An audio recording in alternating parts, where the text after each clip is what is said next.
just want to welcome everybody on behalf of the Churchill Centre UK. My name is Maurice Mendoza. I'm chairman of the membership committee of the Churchill Centre UK and also a former student at the LSE, International History Department. And in that light, very delighted to see such two great institutions come together that have had such an important role in my own life. I wanted to thank the Churchill family for all their support for what the Churchill Centre does, and delighted to see Randolph Churchill and Emma Soames in the audience today. Lord Marland was due to come, but I think called back for voting at Parliament, but just wanted to thank him for his work as chairman of the trustees.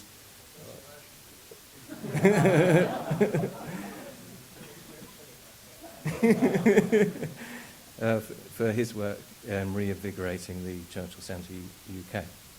Also, finally, to thank Professor Nigel Ashton for enabling this event to happen, and two former student friends of mine in the audience, Joe Malo and Anthony Best, for also helping to bring this idea to fruition. Winston Churchill is said to have once said, as a young man, I believe, "We are all worms, but I do believe I am a glowworm." And the Churchill Centre UK exists to make Winston Churchill's life and legacy the man the late Liberal peer Lord Jenkins of Hillhead describes as the greatest human being ever to occupy 10 Downing Street glow as brightly as possible, to inspire new leaders and encourage new talent. In that light, the charity is launched this coming year, a design competition supported by Pentland, which will encourage new design students to interpret Churchill and what he means to contemporary society, and a public speaking competition and many other initiatives. Being a member, you support all of that work, but also have access to events like this and others, and all for students for the price roughly of a pint of beer per month. If you would all like to, we're very welcome to attend our reception, which is, I understand, on the 5th floor of this building, so you either make your way up by the staircase or the elevators. We hope this event becomes annual, but there's no pressure on Professor Ashton to make it so on the speakers. So without further ado, I will hand it over to Professor Ashton. Thank you.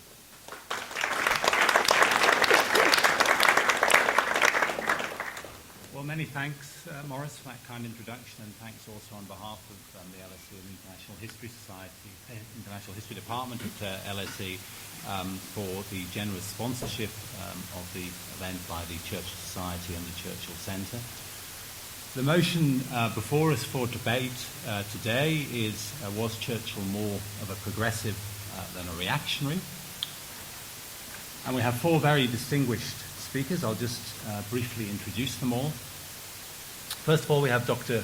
Piers Brendon, who's a fellow of Churchill College, Cambridge, where he was the keeper of the Churchill Archives Centre from 1995 through 2001. He's the author of numerous books, including, appropriately enough, Winston Churchill, A Brief Life, and also The Decline and Fall of the British Empire. Next, right next to me here, we have Professor John Charmley, who's the head of the School of History at the University of East Anglia. His published works include a history of conservative politics since 1830, and again, appropriately enough, Churchill, The End of Glory, a political biography, and also Churchill's Grand Alliance, the Anglo-American special relationship from 1940 through 1957. On my right, I have Professor David Edgerton, who is the Hans Rausing Chair at the Centre for History of Science, Technology and Medicine at Imperial College, London. And his published works include Warfare State, Britain 1920 through 1970, Shock of the Old, Technology and Global History since 1900, and directly relevant, of course, to today's topic, Britain's War Machine, Weapons, Resources and Experts in the Second World War. And finally, on the far right here, Lord Hurd of Westwell, who was in the Conservative governments between 1979 and 1995, first of all Minister for Europe, then Secretary of State for Northern Ireland, then Home Secretary, and finally, most importantly, Foreign Secretary. Well, in 1997, Lord Hurd was elevated to the House of Lords. And his published works of history include The Search for Peace, Robert Peel, biography, and finally, Choose Your Weapons, the British Foreign Secretary, 200 Years of Argument, Success and Failure. Well, I'm not going to promise you 200 years of argument now, but hopefully about an hour and a half of very productive debate. And I'm going to turn first of all to Lord Hurd to make his own views clear on the question as to whether Churchill was more of a progressive than a reactionary. So over to you, Lord Hurd. Well, thank you very much. It's good to be here, though it's actually slightly more a thrill to be here because of the knowledge that I should be voting in the House of Lords as we speak. But I will survive that, I think. I'm clear that Churchill, whom I didn't know but whom I've read a lot about, was essentially a buccaneer. He was in constant search of excitement. And when he got excitement, he enjoyed himself and he got the most out of it. He was in that respect very similar to Disraeli. As it happens, I'm writing a book about Disraeli at the moment in any good bookshop after April of next year. They both men had two things in common. This search for excitement. And Disraeli looked, first of all, for women, then novels, then money, then there was a sort of scale of excitements which he looked for, and found some satisfaction in almost all of them. And Churchill, similar. And of course, when you're dealing with a buccaneer, you don't expect consistency. You don't get consistency, so it's not much good expected. It's true of both men. And it's true particularly of Churchill, who, of course, to use the 19th century phrase, ratted and then re-ratted. He changed his party twice, starting as a Tory, turning into being a member of the Liberal government, and ending as the leader of the Tory party. So it's quite a sequence. But I think the common thread through all that was actually the search for excitement, service in the search for excitement. And if you look through Churchill's, if you look through the different biographies, excellent biographies which have been written about Churchill, that is a thread which I think is pretty well continuous. So the two things that they had in common were, first of all, this search for excitement, and secondly, oratory. They were the two, in my view, the two outstanding orators of the 19th and 20th century. They had a way with words, as it were, at a time when having a way with words was the key to success. Now more modern keys to success are being found and misused. But the search goes on. Both men, Disraeli was entirely a House of Commons man. He made one or two big speeches outside, but it wasn't really his forte. But in the House of Commons, he was superb. Churchill was a good House of Commons man, but not a superlative one. He was good. He didn't make very many bad speeches, though of course he made some. And he, for the rest, but his main excitement, the great excitement from his point of view, the peak, the pinnacle, were the use he made of the radio in particular. Some of us can remember, I can remember, that voice coming through, and there's a sort of excitement in the voice. You could tell that you're going to listen to a great speech just by the way it's sort of put across. But it was really, I think, the radio speeches. He was good in the House of Commons, but not superlative. I think they're the radio speeches that he really made his name. As for views, well, it's part of my thesis, part of my answer to your question, that the views don't really matter because they varied so much. Churchill he began as a Tory, the Boer War, Malacan Steel Force, the books he wrote, the books of excitement, were books of excitement, rather juvenile excitement. The fun of battle, the fun of fighting, the fun of killing, the excitement of being involved in a war. And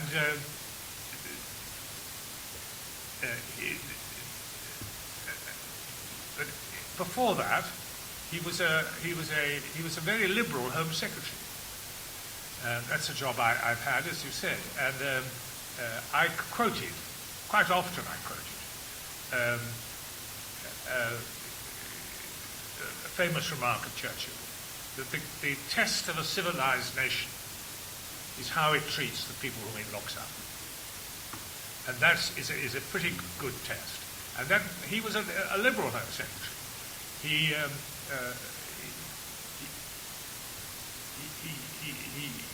worked in terms of what is now called rehabilitation, the effort to turn people's lives, the effort to take away their liberty if you have to, but to use that opportunity when they're under your control to change their lives. And his speeches as Home Secretary are well worth looking at. And that's the theme that runs through them.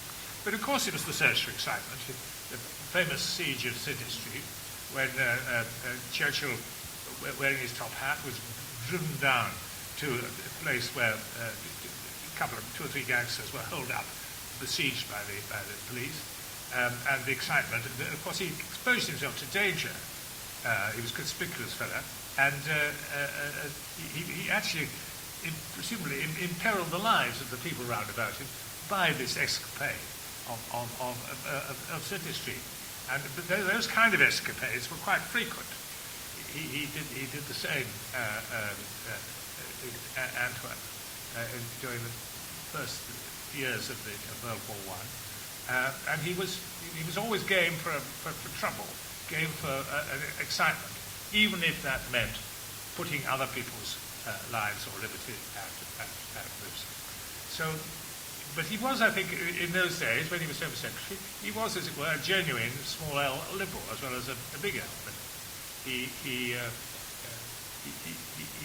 temporarily, at any rate, because he was a buccaneer, so he moved on, but temporarily he had the liberal litany in his heart. But it didn't last. And I think probably more true to his absolute nature, to his underlying nature, was the Toryism, which he was born with, which his father, whom he hugely respected, though the respect was not mutual. That was his Blenheim, being related to the Churchills. That all came as part of it. And then he switched because the Tory party was going through a bad patch, a boring patch, and he deserted and joined Asquith as Purser of the Admiralty.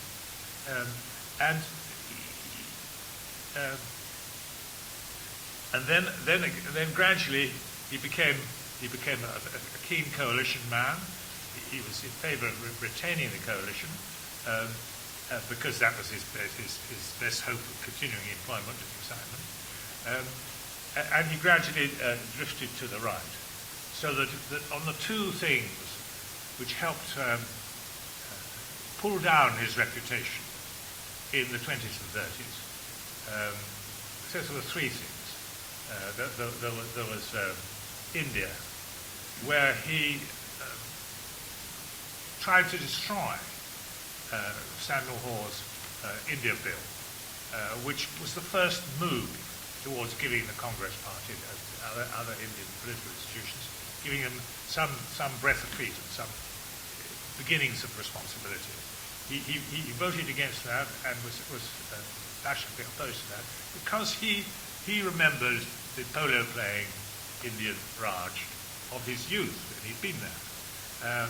And he loved the pomp and the ceremony of the Raj. That caught his imagination. And of course it does catch anybody's imagination, the idea of an emperor or empress coming from over the seas, thousands of miles away, and ruling with just a handful of white men, the guardians, as they call themselves, ruling India. That struck his imagination, his historical imagination, which was always very strong. And then the other things, well, the two things, serious things that he got wrong.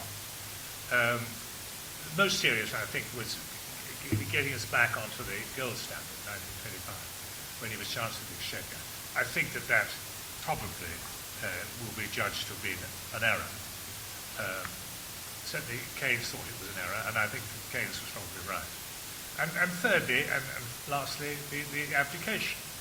Again, that sort of sense of chivalrous excitement, which was part of Churchill, was mobilized in his mind in defense of the good-looking young king, who, for God's sake, had fallen in love with, admittedly fairly disastrously. And rather than give up the woman, he gave up the crown. And this was high tragedy in Churchill's book, in Churchill's mind, and he chivalrously, but mistakenly, backed the king, hoped the king would, as it were, fight it out. When he didn't do that, he continued to as it were, lament the king. He became a sort of almost a Jacobite. At least he would have done it. The Duke of Windsor had been a different sort of person, and capable of sort of rallying people around him. Churchill would have been the first to join the colours, and it's just as therefore just as well that the opportunity didn't arise. Then he, the oratory, on the other hand, I think that this was a great gift, and I would like to see the day when the gift of oratory returned to the British Parliament. It doesn't exist now. It just doesn't exist. It existed in vestiges when I first joined when I first became a member of the House of Commons. There were 2 or 3 people, Michael Foote, Enoch Powell, 1 or 2 others who are forgotten now, who, in my view, were real orators. When you saw that name up on the enunciator, you went into the House of Commons, whereas that process of emptying the House of Commons is now much more familiar.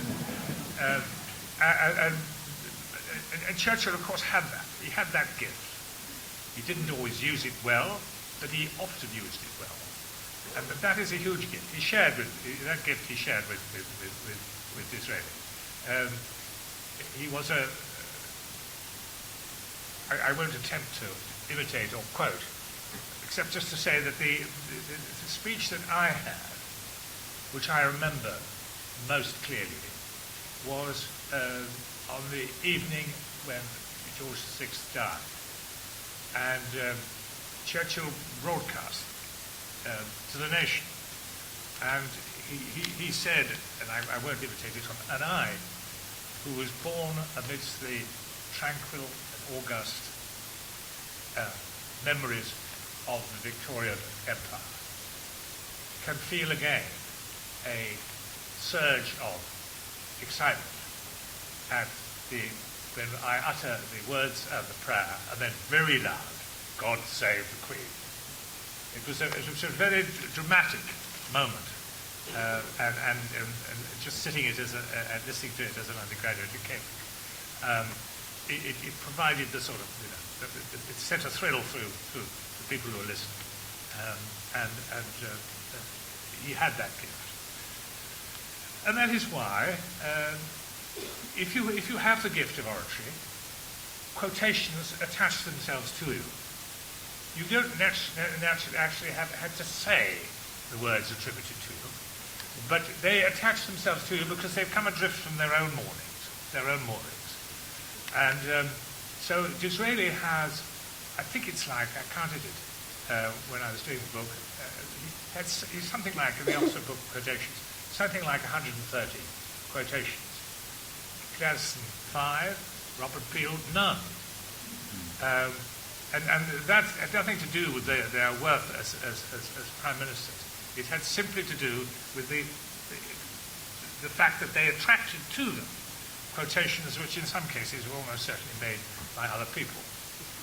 But they attracted by their own power, their own attractive power. They joined the queue. So that's really what I think. But I think so. It's the search for excitement. Took a liberal form, took a Tory form. Probably the Tory form was dominant, if that's the right word, in his mind. But basically, it was the enjoyment of excitement. That he was always looking for something exciting. His life is just punctuated by events, some of them slightly disreputable, which were attracted him because they were exciting. That, more than any definite commitment or belief, was, I think, the key to Churchill.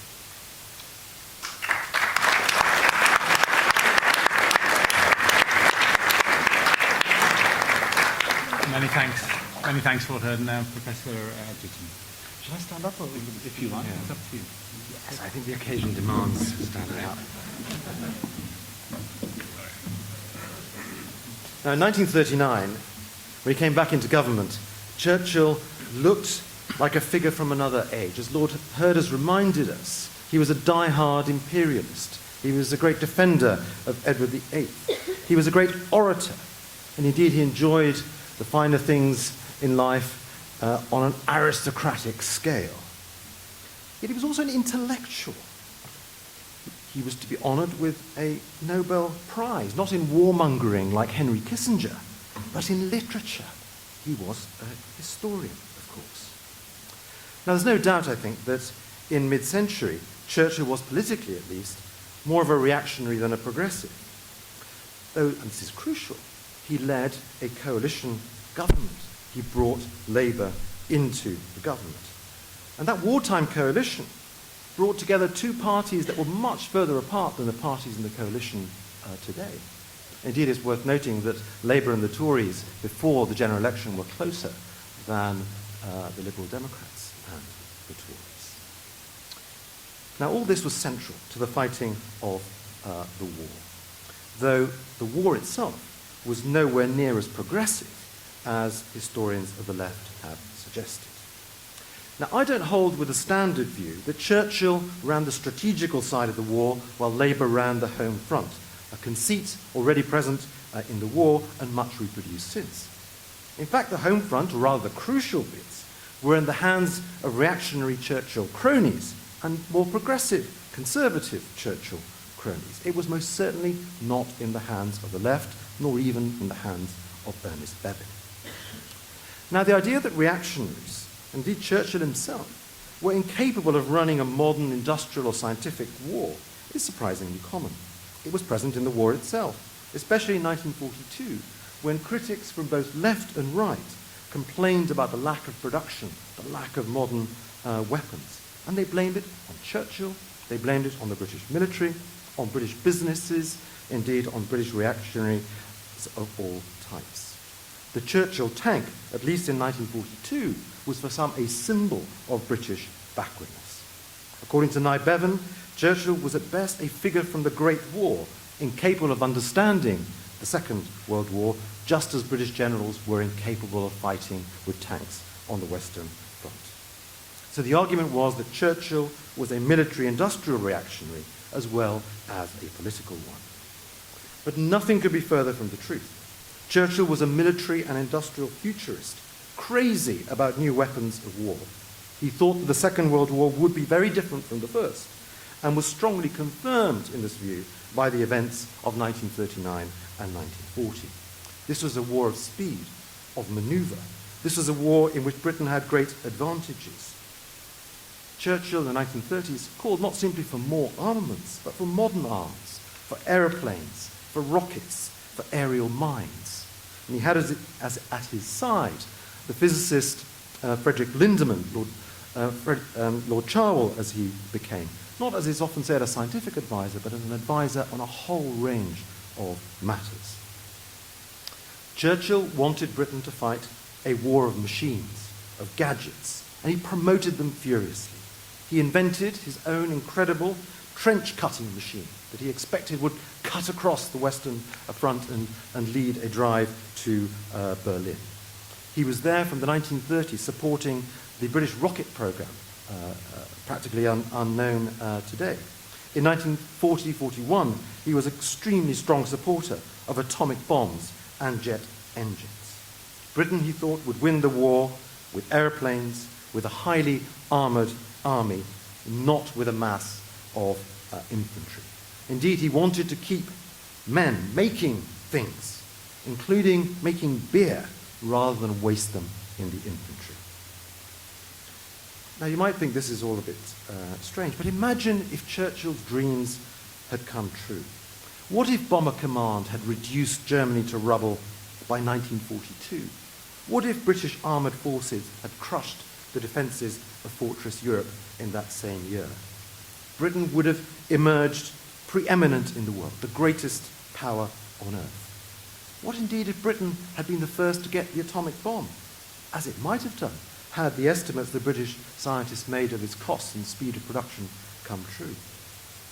The problem is that this great modernist vision, futurist vision of war didn't come true. The development of weapons took longer than he thought. Their effects were much less than he'd hoped.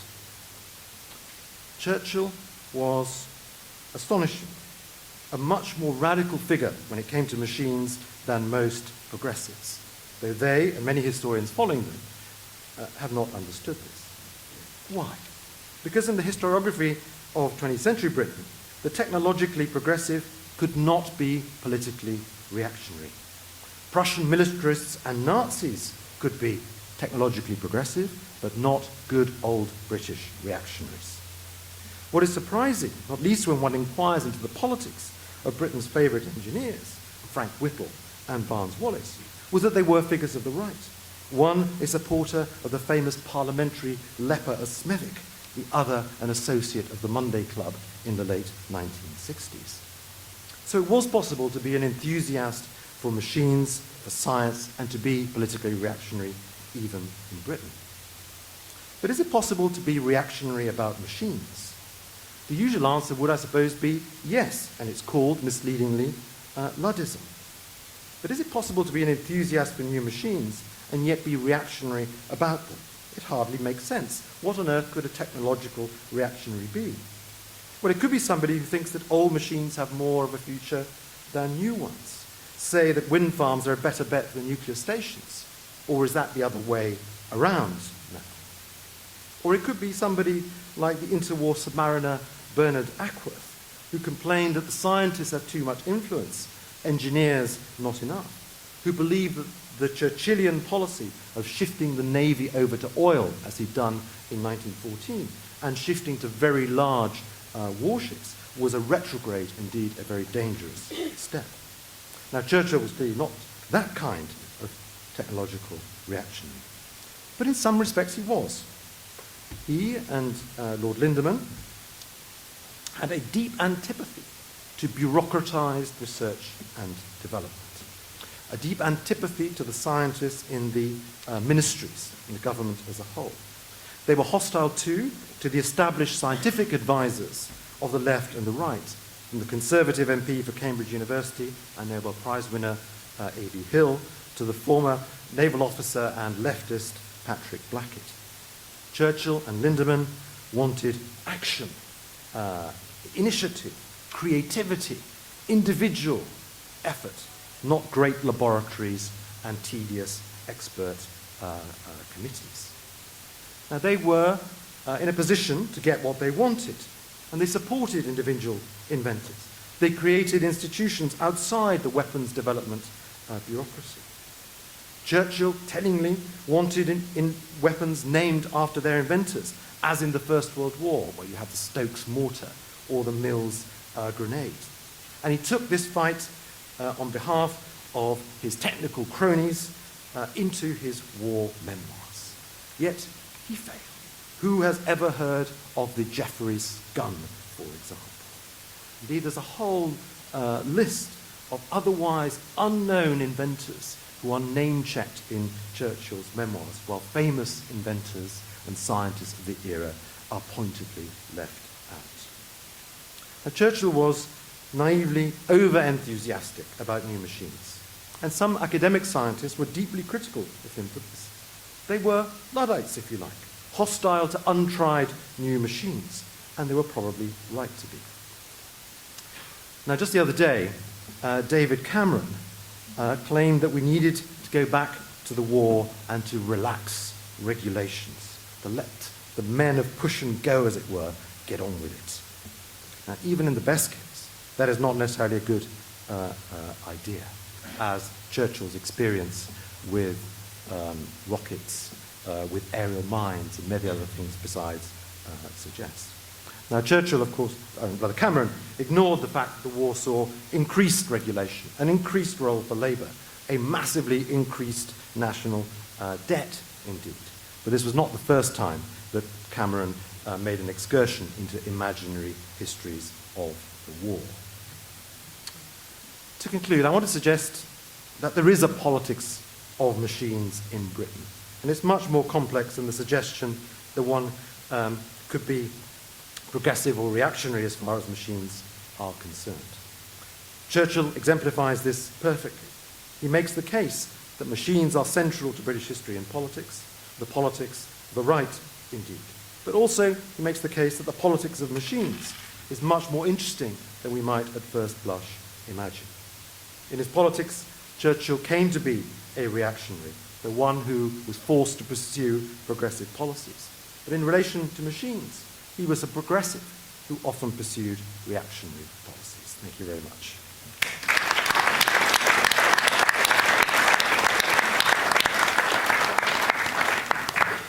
Many thanks for that, Professor Edgerton. And our next speaker is going to be Professor John Charmley. Well, I shall stay seated.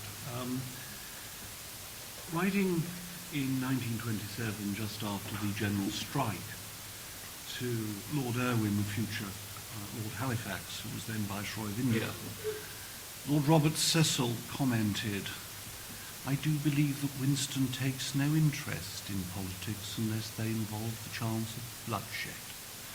Preferably foreigners, but failing that, a few homegrown trades unionists would do." So, clearly, from that source, from the House of Cecil, there was a sense that Churchill was wholly a reactionary figure, which coming from the House of Cecil is quite something, given that there might be something further to the right of the Tory party than the House of Cecil, but the electron microscope that will reveal it has not yet been invented. We should not, however, take it terribly seriously.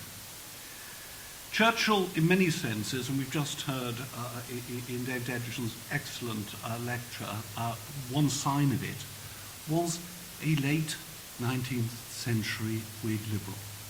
He had that liberal enthusiasm from the age of progress that machinery would solve more or less anything. Just read H.G. Wells, read some of what Churchill writes, and you'll see a man who, on that side of things, as we've heard, is very progressive, and that comes from that liberalism, that late 19th century optimistic liberalism that I think is foundational as part of Churchill. He remains, I think, for a long time, a liberal. But what I want to argue here is that, like so many liberals, we often think of Churchill as somehow sui generis, somehow unique. In fact, here he is not.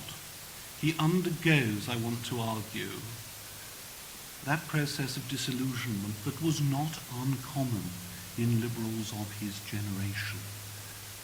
And why is he disillusioned? He gets disillusioned for the same thing that disillusions other liberals, which is the excesses of the Great War and of the Russian Revolution. And I think that period runs through Churchill's career like a caesura. If you actually go back to the time when Lord Robert Cecil first knew Churchill in the golden days of the Edwardian period, Churchill seems terribly liberal in many senses. I think one might almost argue that his initial Toryism is not aboriginal, it's accidental. His mother knows, for obvious reasons, a lot of Tories. His father, after all, was a famous Tory maverick. And it's on that side of politics that Churchill knew people, and Churchill gets into politics because of the people that he knows via his family. And they are not what Churchill was in many senses. We haven't heard the word Whig very often. Churchill, to my mind, is a Whig. He comes, of course, on the Spencer side from one of the most distinguished Whig families, and in many senses, not just in the sense of his enjoyment of the good things of life, he remains very Whiggish indeed. Certainly the only Whiggish vice he didn't have was promiscuity. He was one of the most faithful men ever to live in Downing Street. And I think that's easily forgotten. Churchill is a Whig. I think it does us no good to look at what he does in a department. He tends to take on the colour of the department that he works in. He would actually have made, in many senses, although it wasn't a career open to him, the most brilliant barrister. He could argue a case, black was white. So when he's at the Board of Trade, he's in favour of reducing naval spending and progressive social legislation. The moment he moves to the Admiralty, the hell with all of that, I want lots of battleships. That doesn't mean he's become reactionary. It simply means that he's taking on that role at which he excelled, of the advocate of his department. And what people tend to forget about Churchill is that one of the reasons his career lasts for so long is he really does master detail. Until very late on in his career, he actually has a tremendous mastery of the brief that he is given. That's why he keeps getting brought back. He actually can do not just the oratory, everyone always goes on about the oratory, but he actually knew how to run a department. When Baldwin brings him back in 1924, it's not that surprising, he needed someone to run a big department, the Exchequer. If you look at Baldwin's front bench, it was full of people who couldn't run whelk stalls, as they went on to prove. Churchill could run several whelk stalls at once. If you compare him to his great friend F.E. Smith, Lord Birkenhead, you can see the difference. Birkenhead is a Tory. He's an aboriginal Tory. He's a cynic. He's a pessimist. He did not believe in progress. You look in vain in all F.E. Smiths for any sign of anything other than utter contempt for the idea that mankind was redeemable. If F.E. had actually been religious, he'd have been a Calvinist, but he was far too pessimistic even to be a Calvinist. Mankind was bound for hell in a handcart, and the best thing you could do was to eat, drink, and be merry, because tomorrow you certainly would die. You don't see any of that in Churchill. Churchill is much more optimistic. He's much more of a progressive in that sense. But the war cuts across that belief in progress. Like so many Edwardian liberals, Churchill's progressivism died in Flanders Field, and also in what happened afterwards. People go on about the way in which the Russian Revolution somehow sends him reactionary. Lloyd George, for example, talks about Churchill's grand ducal blood revolting at the whole slaughter of grand dukes. Well, fair enough if you come from that family. A perfect ancestral right to rejoice at grand dukes being slaughtered, particularly if you think you're going to be next. And that's the point. Churchill came to have first a suspicion, a deep suspicion, of what he later called the failed democratic experiment. By 1931-32, he is writing about the failed democratic experiment. And you can see why he thinks it's failed. It's brought Baldwin to power, and then it brings Neville Chamberlain to power. And that brings Gordon Brown and David Cameron. So, maybe Churchill had a point about the failed democratic experiment. Anything that produces that, well, as he himself said, it was the worst form of government, barring all the others. You can see this very clearly in the India episode, which is always, to my mind, utterly misrepresented because it's mostly written about by progressive lefties, even progressive Tory lefties, who think it's absolutely ghastly. If you actually look at what Churchill's saying, he's saying three things. He's saying that the measure that Baldwin wants to and Hall want to push through hasn't been thought out, and it hadn't been. He's saying that most of the Indian princes are being blackmailed into accepting it, and they were. And he's saying that no one's looked at how you work out this stuff about Hindus and Muslims, and it's all going to end up in a bloodbath. Well, 1947 doesn't suggest that Churchill's reactionary instincts were altogether wrong. Just because these views are not fashionable does not make them wrong. As Churchill writes to Linlithgow, the Viceroy, in 1931, he writes that progress has been shown to be a myth. I have no faith in progress. And in that sense, his move into the Tory party wasn't the only one. A lot of Edwardian liberals go in the same direction for much the same reason. This was not, as I think historians have tended to misrepresent it, a case of the hardening of the political arteries. This was a man who remained flexible, intelligent, observing what was happening in his world. As you saw, as he did see, in the late 30s, democracy disappearing country by country in Europe until west of the Rhine there was Britain and there was France. How could you believe in progress there? Where was the progress? Mankind was indeed, as he'd argued back in the early 30s, heading back to a phrase he was later to use more memorably in 1940, to a new dark age. And that makes it all the more remarkable what he does in 1940. Because all the progressives, all the moderate Tories, most of the Labour people, thought there was no chance of victory. As Pierre Laval said, just after they'd stomach-pumped him before shooting him for treason in 1946, who but a fool could have believed in 1940 that the British would fight on? Well, actually, you look in vain for many people thinking that. What Lord Melbourne, the Victorian Prime Minister, once said was true. Melbourne once said that what all the damn fools said would not happen has happened, and what all the wise men said would happen has not happened. And in 1940, it needed somebody like Churchill. And Churchill's speeches don't come out of a sense of optimism. They come out of his sense of history. Churchill deservedly won the Nobel Prize for Literature, unlike most of our modern politicians who probably ought to win the Booker Prize for fiction. And Churchill took the long view of British history.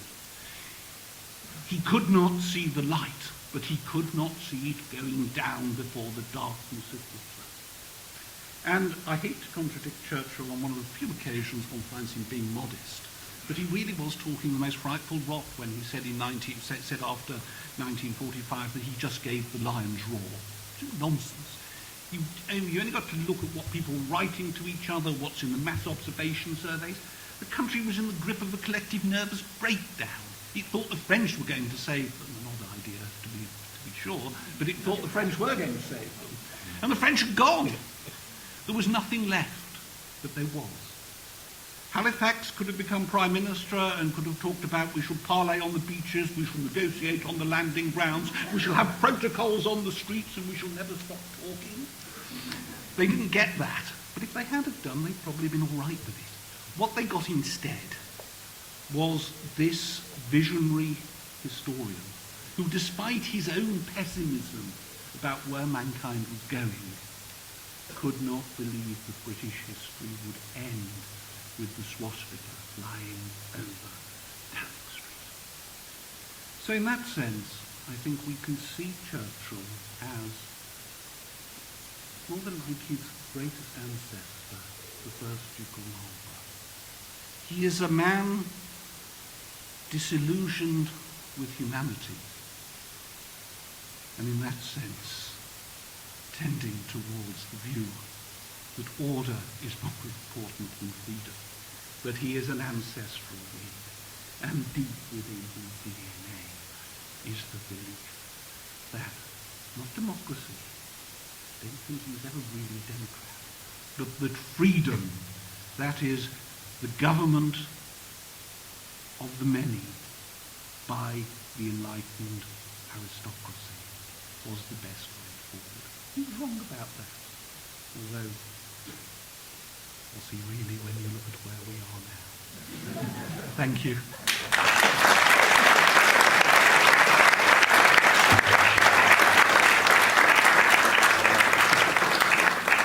Many thanks, Professor Charmley, and our final speaker this evening is Dr. Piers Brendon.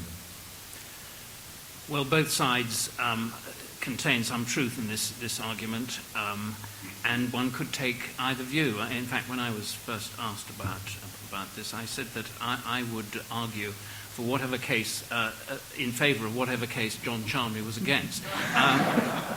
Actually, I agree with quite a lot of what he said for a miracle. But I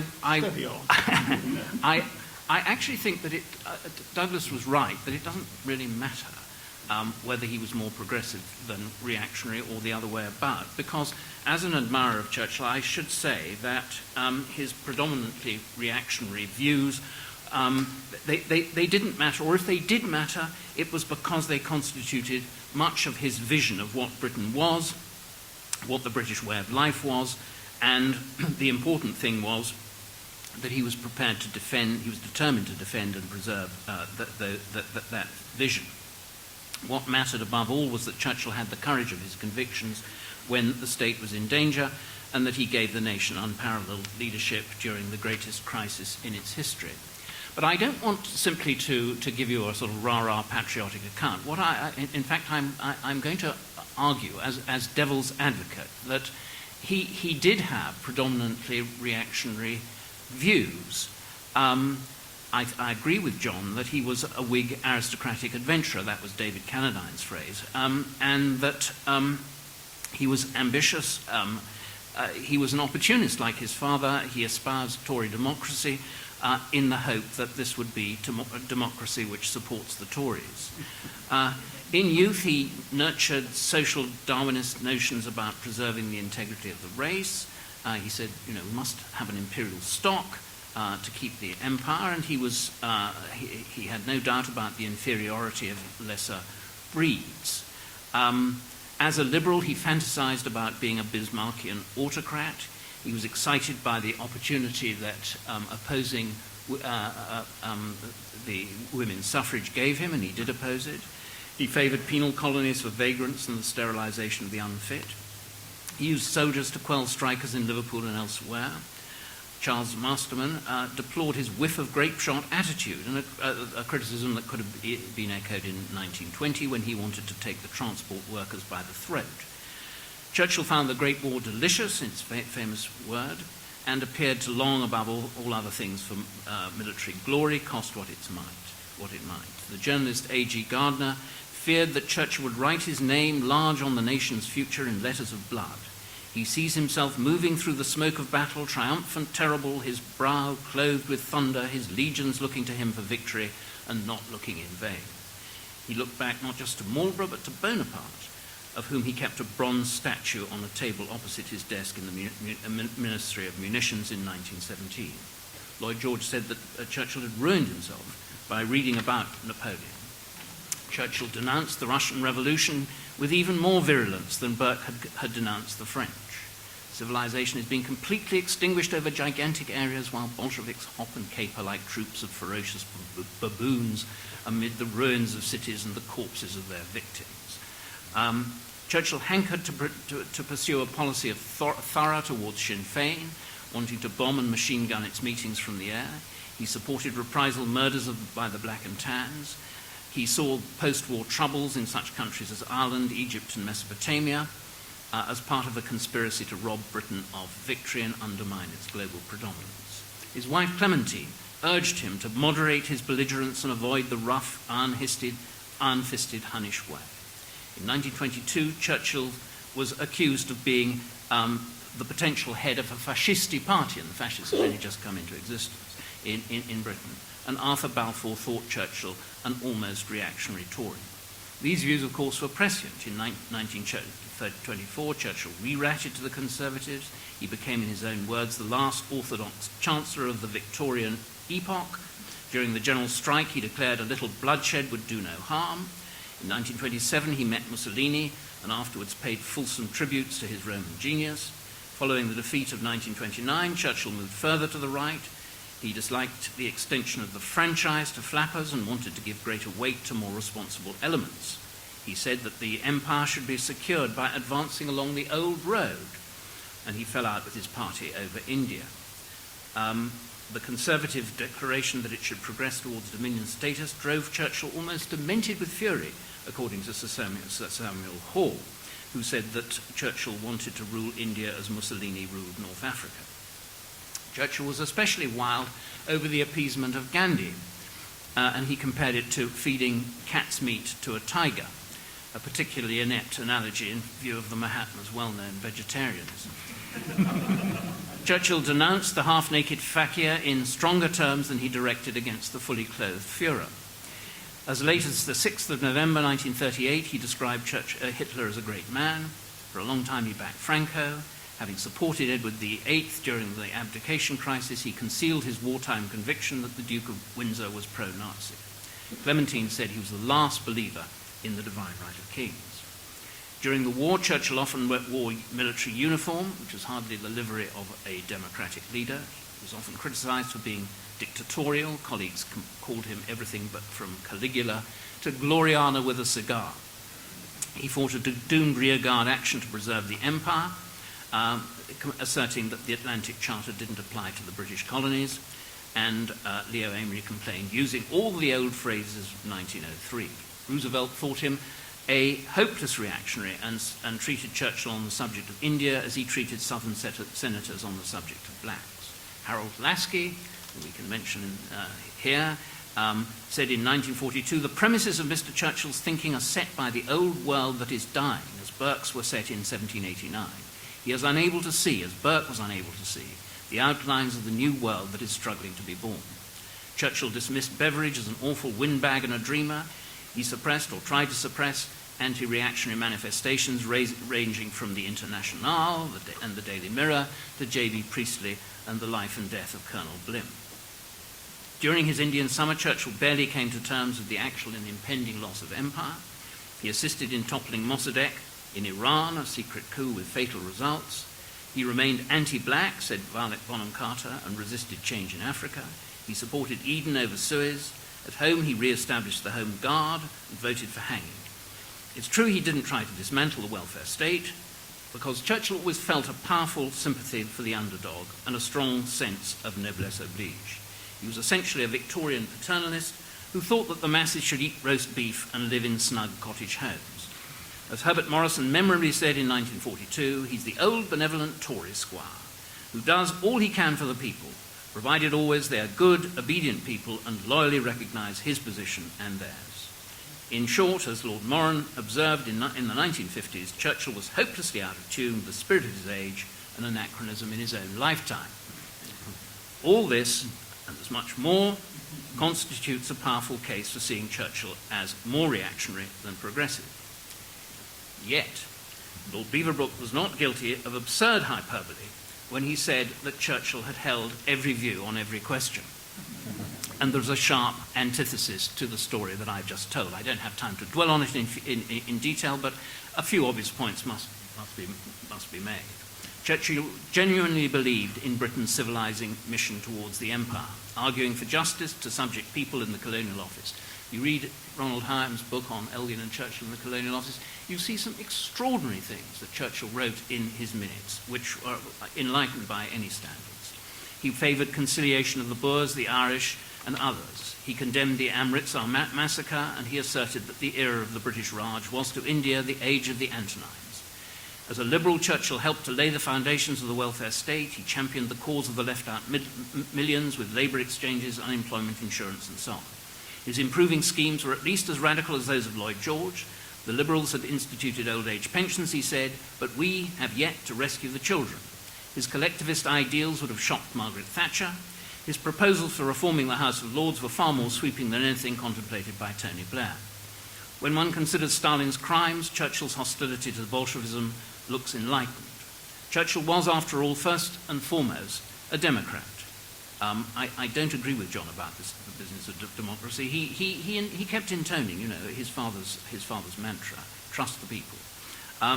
Observing that the Battle of Britain was won on the playing fields of state schools, he said that since they had saved the country, they were entitled to rule it. He revered Parliament, the forum of popular sovereignty. Churchill defined civilization rather modestly, and on this note I will conclude. A society based upon the opinion of civilians. It means that violence, the rule of warriors and despotic chiefs, the conditions of camps and warfare, of riot and tyranny, give place to parliaments where laws are made, and independent courts of justice in which over long periods those laws are maintained.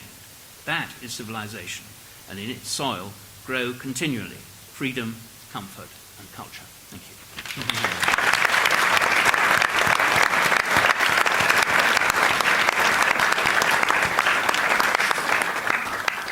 Well, many thanks, Dr. Brendon. Now we have time for a few questions, and how this is going to work is with a roving microphone, so please don't start speaking until the microphone arrives, otherwise we may lose half your question. Keep the questions short, please, rather than statements, questions, and finally we'll probably take them in groups of up to 3 questions at a time. So let's see what we've got then. There's one in the back corner there, and then after that one out in the middle here. Was Churchill in any sense a European, and if so, to what extent? Okay, that's the first one. And then there was another, we'll just take another question down here in the middle if you get past the microphone. Did Churchill actually change party, or did his party change? Okay, both very pithy With questions. reference to the Alien Act. Okay. Should we take those two first then? So, Lord Hurd? After the war, or his experience in the Second World War, persuaded Churchill into being a European. What he meant by that, though, was that France and Germany had, between them, wrecked Europe and themselves, and every effort should be made to bring them together so that that couldn't happen again. He didn't really believe that there was a key role for Britain in that. He drew the 3 circles, famous. I've seen the menu card on which he drew it. It's the 3 circles. The point about them is that Britain is at the centre of all 3. The 3 are the Anglo-American Alliance, the Commonwealth, and Europe. But Europe is in no way promoted as more important than the others. In fact, Churchill probably thought that the Anglo-American Alliance was really the centre, the key to the whole thing. So that was his foreign policy, and he stuck to it. He would have been horrified by. He'd been horrified, I think, by Mrs. Thatcher's attitude, her present attitude to Europe, which is entirely destructive. And but he would equally have been fairly horrified by Monsieur Delors, because he didn't have a vision of a sort of bureaucratized Europe run from Brussels. That would have seemed a very bizarre thought to him. And therefore he didn't when he was Prime Minister, the present community began to take shape, began to take a series of rather rigid shapes. He I think, would have retreated from that vision. He wouldn't have liked that, because he was a patriot, and he believed in a role for Britain, central and somewhat exaggerated. But that was his belief. That was his foreign policy. As regards, no, I think he changed parties. I don't think it was a case of the parties changing. They didn't really. They went on playing their own games. But he he deliberately made a choice both times.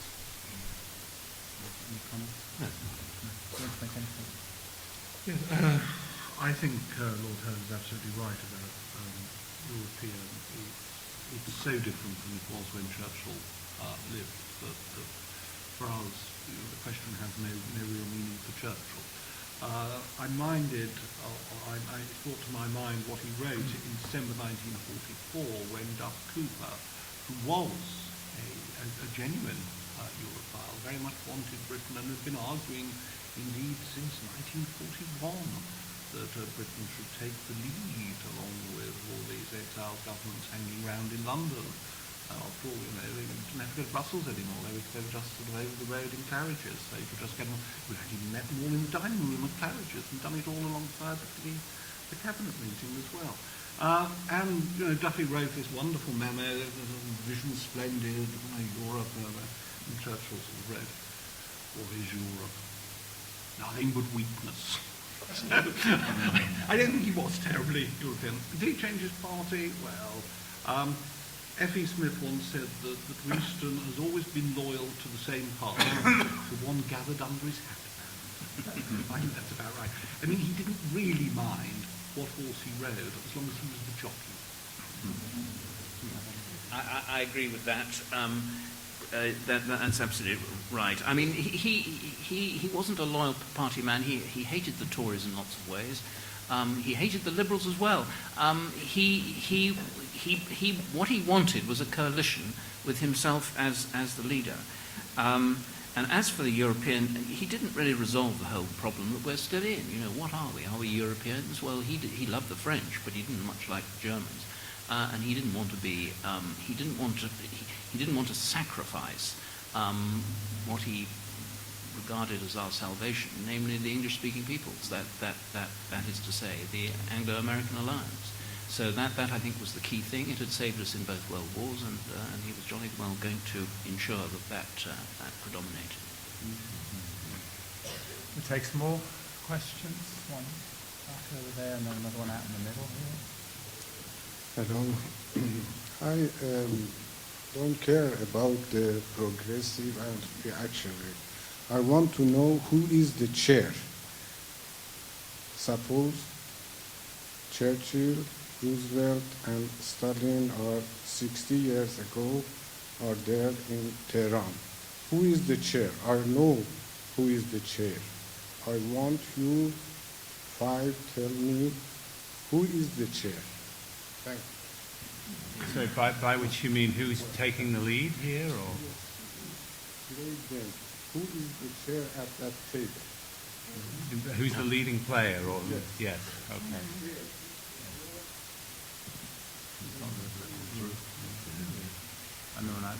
Would you say Churchill was more motivated by power or ideology? Okay, we'll take those two then. Sorry, what was the last question? Was he more motivated by power or ideology? Well, he was much more interested in power than ideology.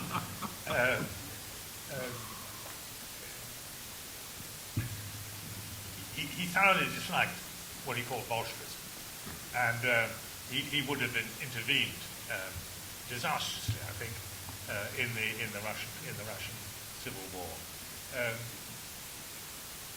He flirted with Mussolini. It's perfectly true, as someone has already said, but he wasn't like Anthony Eden, who was disgusted by Mussolini's table manners, which were, in his view, disqualified him from membership of any entity.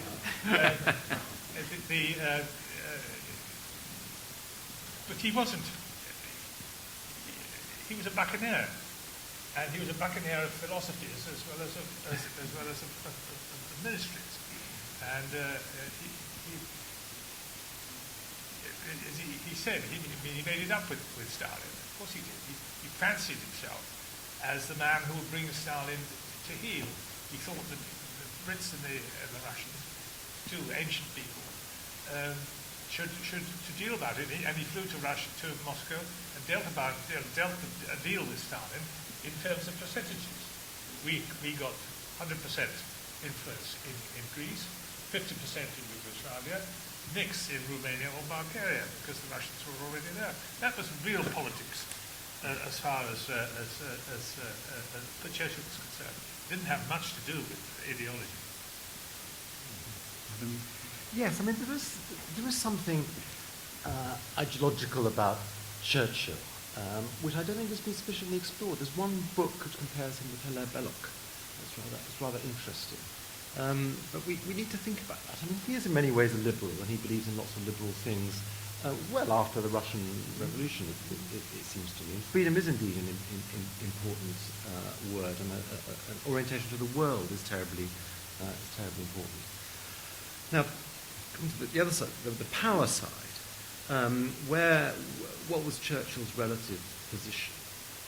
Well, at the end of the war, of course, it's relatively weak. And on some very important questions like the atomic bomb, he can't get responses from President Roosevelt. That's the most extraordinary thing. He's actually humiliated in this. And the only comeback is to grossly overplay the contribution of British scientists to the atomic bomb when it goes off. He has no control by the end of the war. Here's the wonderful irony, given the standard histories, that the moment of Churchill's great power and influence is the early part of 1940-41, the period when supposedly he relied on oratory and his capacity to mobilise people's enthusiasm when Britain was weak. But the reality is this Britain was relatively enormously strong in 1940 and 1941. Britain's relative decline in power during the war is spectacular. So Churchill was at the helm of the greatest power on earth in 1940, 1941 by lots of different indices. Confident in victory, as most of the British elite was, contrary to what John says. So he was powerful because Britain was powerful, the empire was powerful. As that power decreased, his say in these great international meetings was inevitably reduced. We had this wonderful fiction in Britain that words did it. No, it was armaments that did it, and soldiers that did it, and industrial capacity that did it. Certainly it was all those things that did it. Somebody needed to mobilise them. Somebody needed to mobilise the people, and it's hard to see amongst the political elite anyone else going to do that at that point. And I think in that sense Churchill is an ideologue, because we forget that the belief in freedom is not necessarily universal or even natural. Churchill is an ideologue about freedom. He really believes that freedom matters. And that's why he's the kind of Whig Tory he is. That's why he doesn't necessarily like large states. He doesn't like large bureaucracies. In many senses, he's very much at home with certain types of American politicians who believe in small states and releasing the power of people. So in that sense, oddly enough, if one takes freedom to be an ideological belief, then he's quite an ideologue. Who's in the chair around Stalin? Why? Roosevelt thinks that the British are finished or finishing. Even if they're not, he's not in favour of the British Empire, and he's really of the opinion, unlike Churchill, that the Atlantic Charter ought to apply to the British Empire. He's certainly not willing to have a pre-meeting as Churchill wanted, although they end up with a cockamamie thing in Cairo where Churchill can't get anything. And Churchill is bounced into what Roosevelt always intended to bounce him into, which is the Normandy landings in 1944. So, no, I think that Stalin is in the driving seat there. Roosevelt is of the opinion that, as Churchill is after Yalta, that Stalin is a man with whom we can do business. Any of those of us who read the minutes of the cabinet in 1938 when Neville comes back from Munich, and also read the cabinet minutes when Churchill comes back from Yalta, cannot help being struck by the similarity of the phraseology that Hitler and then Stalin's a man with whom we could do business. Neither of them were men with whom anybody could do business. They knew what they wanted.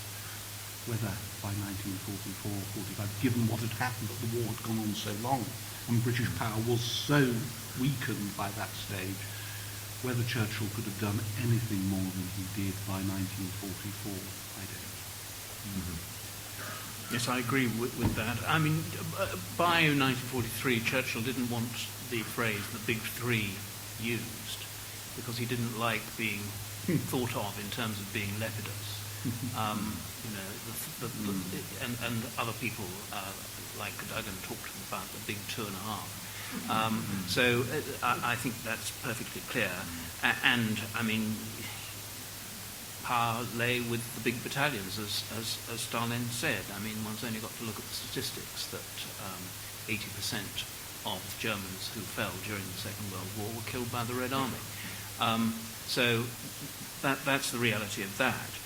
I'm not entirely convinced about this business of equating Chamberlain's view of Hitler with Churchill's and Stalin.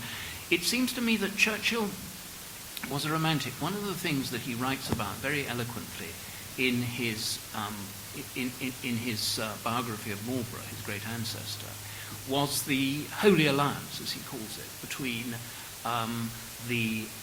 between Marlborough and Prince Eugene.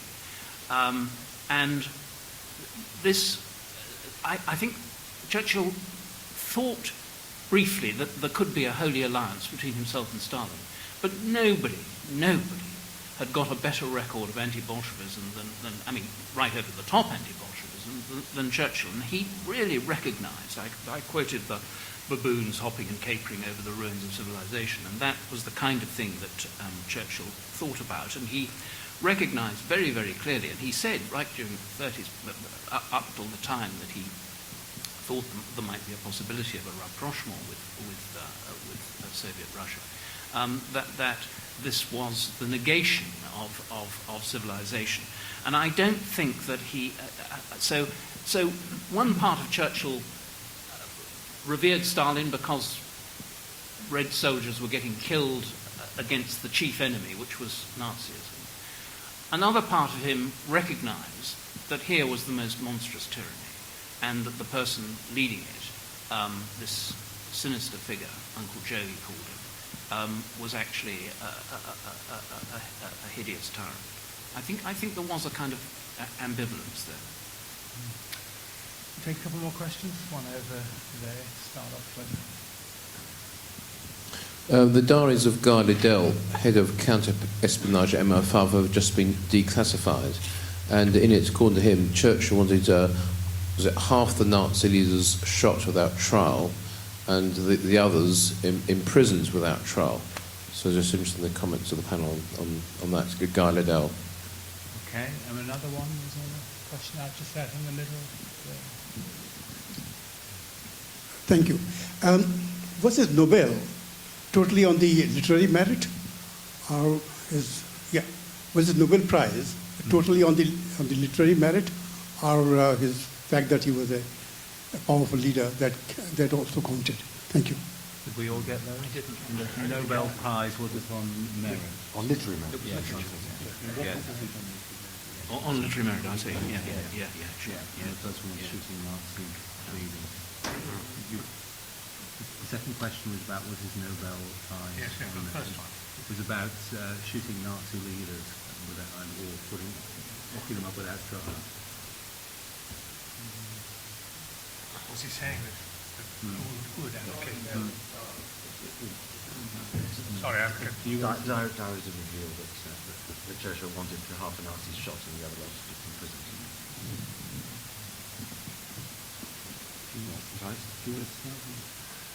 Doubtless a lot of people felt something like that, and this is the end of the First World War. Lots of demands to hang the Kaiser,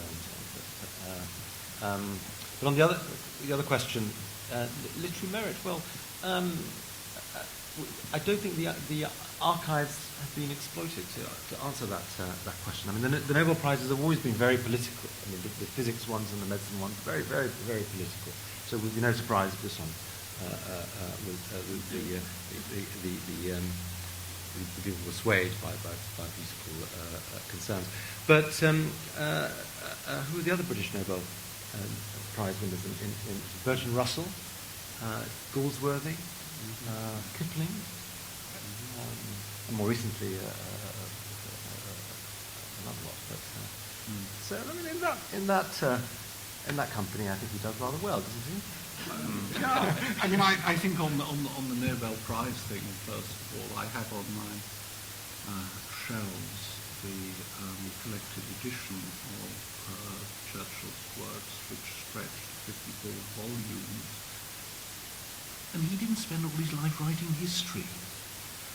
So apart from anything else, anybody who can actually manage, and all right, we know he had help at times, but nonetheless, that is not a bad oeuvre.